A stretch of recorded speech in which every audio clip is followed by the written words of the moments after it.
وَكُلًّا وَعَدَ اللَّهُ الْحُسْنَى۔ نماز، اس میں کچھ شک نہیں ہے کہ یہ جنت کی کنجی ہے۔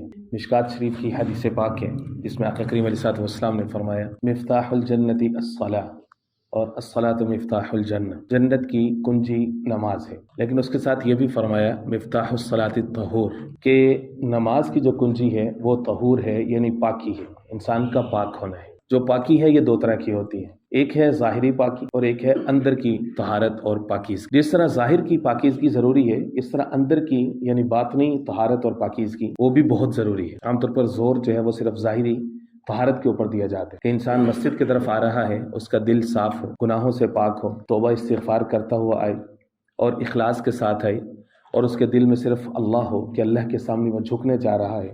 یہ کتنا بڑا عمل ہے، اس کا دل اس بات پر یقین رکھتا ہو کہ واقعتاً جس کامیابی کی طرف مؤذن نے کچھ لمحات پہلے مجھے بلایا ہے، حی علی الصلاۃ حی علی الفلاح، واقعتاً یہی حقیقی کامیابی ہے جس کی طرف اللہ کی توفیق سے میں جا رہا ہوں۔ یہ ہے باطنی طہارت۔ جو ظاہری طہارت ہے جس کو ہم وضو اور غسل کہتے ہیں، وہ سمجھ لیجئے کہ اس کی دو قسمیں ہیں۔ ایک طہارت صغریٰ ہوتی ہے، ایک طہارت کبریٰ ہوتی ہے۔ طہارت صغریٰ کہتے ہیں وضو کو، طہارت کبریٰ کہتے ہیں غسل کو۔ جس طرح طہارت کی دو قسمیں ہیں، اسی طرح نجاست یا حدث یعنی ناپاکی کی بھی دو قسمیں ہوتی ہیں۔ ایک حدث صغریٰ ہوتی ہے، ایک حدث کبریٰ ہوتی ہے۔ حدث صغریٰ یعنی چھوٹی ناپاکی کے لیے طہارت صغریٰ یعنی چھوٹی پاکی کی ضرورت ہوتی ہے، جس کو ہم وضو کہتے ہیں۔ بیت الخلاء سے واپس آئے یا وضو ٹوٹ گیا، ہوا خارج ہو گئی، یہ نواقض وضو ہیں، اس کی وجہ سے انسان کے اوپر پھر وضو کرنا نماز سے پہلے لازم ہو جاتا ہے۔ دوسری ہے طہارت کبریٰ۔ طہارت کبریٰ یہ حدث کبریٰ یعنی بڑی جو ناپاکی ہے، جیسے حالت جنابت ہے، تو اس کے بعد اگر وضو نماز کے لیے آنے ہیں تو اس کے لیے غسل کی ضرورت ہے۔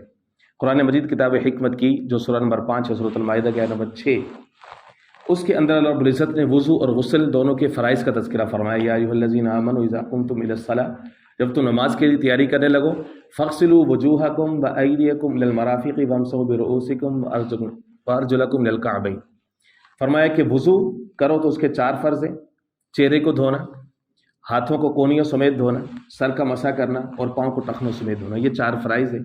اور اس کے بعد آگے فرمایا وَإِن كُنتُمْ جُنُوبًا، اگر تمہیں حدث کبریٰ لاحق ہے، حالت جنابت میں ہو، تو پھر اس صورت میں فرمایا غسل کرو، فطہروا، خوب پاکی حاصل کرو۔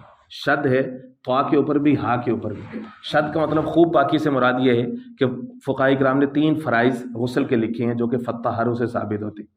ایک یہ ہے کہ ناک کی نرم ہڈی تک پانی پہنچانا، اور غرارہ گلے تک، آگے تک پانی پہنچانا، اور پھر اس کے بعد پورے جسم کو اس انداز میں دھونا کہ اس کے اوپر ناپاکی اور گندگی کا بالکل جو ہے وجود نہ رہے۔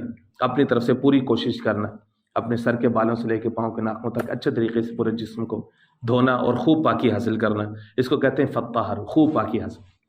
تو اس آیہ مبارکہ کے اندر 4 فرض وضو کے ہیں اور 3 فرض غسل کے ہیں۔ کل کو انشاءاللہ العزیز ہم اس کے دیگر جو واجبات اور مستحبات وغیرہ ہیں وہ سیکھنے کی کوشش کریں، رب العزت سمجھ نصیب۔